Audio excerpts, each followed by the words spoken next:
بسم اللہ الرحمن الرحیم رب اشرح لی صدری ویسر لی امری واحلل عقدۃ من لسانی یفقہوا قولی فإن لم تفعلوا ولا تفعلوا، پس اگر نہ تم کر سکو اور ہرگز نہیں تم کر سکو گے، فاتقوا النار التی، پس ڈرو اس آگ سے وہ جو ایندھن اس کا وقودها الناس والحجارۃ لوگ ہوں گے اور پتھر ہوں گے، اعدت للکافرین جو تیار کی گئی ہے کافروں کے لیے۔ پچھلی آیات میں توحید کا بیان تھا، اب اسلام کے دوسرے اہم عقیدے یعنی نبی کریم صلی اللہ علیہ وآلہ وسلم کی رسالت کا بیان ہے۔ اور عرب کے جو لوگ قرآن پر ایمان لانے کی بجائے یہ الزام لگاتے تھے کہ آپ نبی کریم صلی اللہ علیہ وآلہ وسلم شاعر ہیں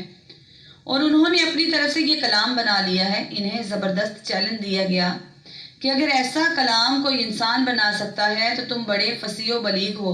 تم سب مل کر قرآن جیسی کوئی ایک صورت ہی بنا کر لے آؤ۔ ساتھ ہی قرآن نے دعویٰ کیا ہے کہ تم سب مل کر بھی ایسا نہیں کر سکو گے، اور واقع یہی ہے کہ اہل عرب جو اپنی زبان و ادب پر نازک کرتے تھے اور ان سب کو اس چیلنج کے بعد سانپ سونگھ گیا اور کوئی شخص یہ چیلنج قبول کرنے کے لیے آگے نہ بڑھا۔ بڑے بڑے شاعروں اور ادیبوں نے اس خدائی کلام کے آگے گھٹنے ٹیک دیے اور اس طرح نبی کریم صلی اللہ علیہ وآلہ وسلم کی رسالت اور قرآن کریم کی سچائی روز و روشن کی طرح ثابت اور واضح ہو گئی۔ وَبَشِّرِ الَّذِينَ آمَنُوا وَعَمِلُوا الصَّالِحَاتِ أَنَّ لَهُمْ جَنَّاتٍ تَجْرِي مِن تَحْتِهَا الْأَنْهَارُ كُلَّمَا رُزِقُوا مِنْهَا مِن ثَمَرَةٍ رِزْقًا قَالُوا هَذَا الَّذِي رُزِقْنَا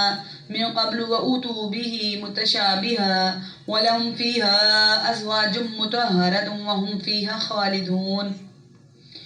اور جو لوگ ایمان لائے ہیں اور انہوں نے نیک عمل کیے ہیں، ان کو خوشخبری دے دو کہ ان کے لیے ایسے باغات تیار ہیں جن کے نیچے نہریں بہتی ہوں گی۔ جب کبھی ان کو ان باغات میں سے کوئی پھل رزق کے طور پر دیا جائے گا تو وہ کہیں گے یہ تو وہی ہے جو ہمیں پہلے بھی دیا گیا تھا، اور انہیں وہ رزق ایسا ہی دیا جائے گا جو دیکھنے میں ملتا جلتا ہوگا، اور ان کے لیے وہاں پاکیزہ بیویاں ہوں گی اور وہ ان باغات میں ہمیشہ ہمیشہ رہیں گے۔ یہ اسلام کے تیسرے عقیدے یعنی آخرت پر ایمان کا بیان ہے۔ اس میں بتایا گیا ہے کہ مرنے کے بعد ایک اور زندگی آنے والی ہے جس میں ہر انسان کو اپنے تمام اعمال کا جواب دینا ہوگا۔ اگر ایمان کے ساتھ نیک عمل کیے ہوں گے تو وہ جنت نصیب ہوگی،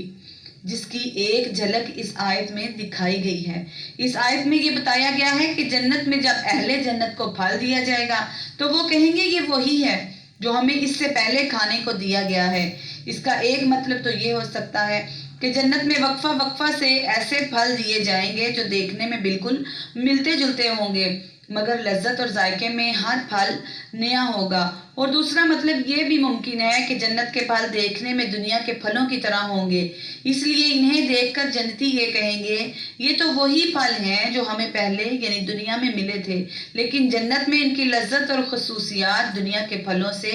کہیں زیادہ ہوگی۔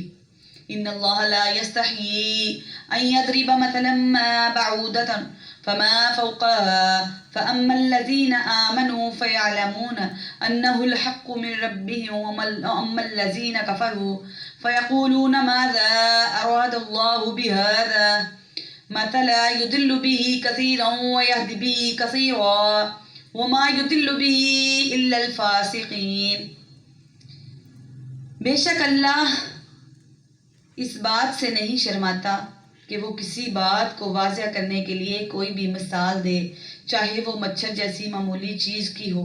یا کسی ایسی چیز کی جو مچھر سے بھی زیادہ معمولی ہو۔ اب جو لوگ مومن ہیں وہ خوب جانتے ہیں کہ یہ مثال ایک حق بات ہے جو ان کے پروردگار کی طرف سے آئی ہے، البتہ جو لوگ کافر ہیں وہ یہی کہتے ہیں کہ بھلا اس حقیر مثال سے اللہ کا کیا مطلب ہے۔ اس طرح اللہ اس مثال سے بہت سے لوگوں کو گمراہی میں مبتلا کرتا ہے اور بہت سوں کو ہدایت دیتا ہے، مگر وہ گمراہ انہی کو کرتا ہے جو نافرمان ہیں۔ بعض کافروں نے قرآن کریم پر یہ اعتراض کیا تھا کہ اس میں کچھ مثالیں مکھی، مچھر، مکڑی وغیرہ کی دی گئی ہیں۔ اگر یہ واقعی خدا کا کلام ہوتا تو اس میں ایسی کی چیزوں کا ذکر نہ ہوتا۔ ظاہر ہے کہ یہ اعتراض بڑا بے تکا اعتراض تھا، کیونکہ مثال ہمیشہ مضمون کے مناسبت سے دی جاتی ہے۔ اگر کسی حقیر و ذلیل کی مثال دینی ہو تو ایسی ہی کسی چیز سے دی جائے گی، اور جو حقیر و ذلیل ہو یہ کسی کلام کا عیب تو کیا ہوتا ہے، اس کی فصاحت و بلاغت کی دلیل ہے، مگر یہ بات انہی کی سمجھ میں آتی ہے جو طالب حق ہوں اور حق پر ایمان لا چکے ہوں، لیکن جنہوں نے کفر کی قسم کھا رکھی ہے انہیں تو ہر بات پر ہی اور ہر حالت میں اعتراض کرنا ہے، اس لیے ایسی بے تکی باتیں کہتے ہیں۔ قرآن کریم کی یہی آیتیں جو طالب حق کو ہدایت بخشتی ہیں ایسے لوگوں کے لیے مزید گمراہی کا سبب بن جاتی ہیں جنہوں نے ضد اور ہٹ دھرمی پر کمر باندھ کر یہ طے کر لیا ہے کہ حق بات ماننی نہیں، کیونکہ وہ ہر نئی آیت کا انکار کرتے تھے، اور ہر آیت کا انکار ایک مستقل گمراہی ہے۔ اللہ تبارک و تعالی ہمیں گمراہ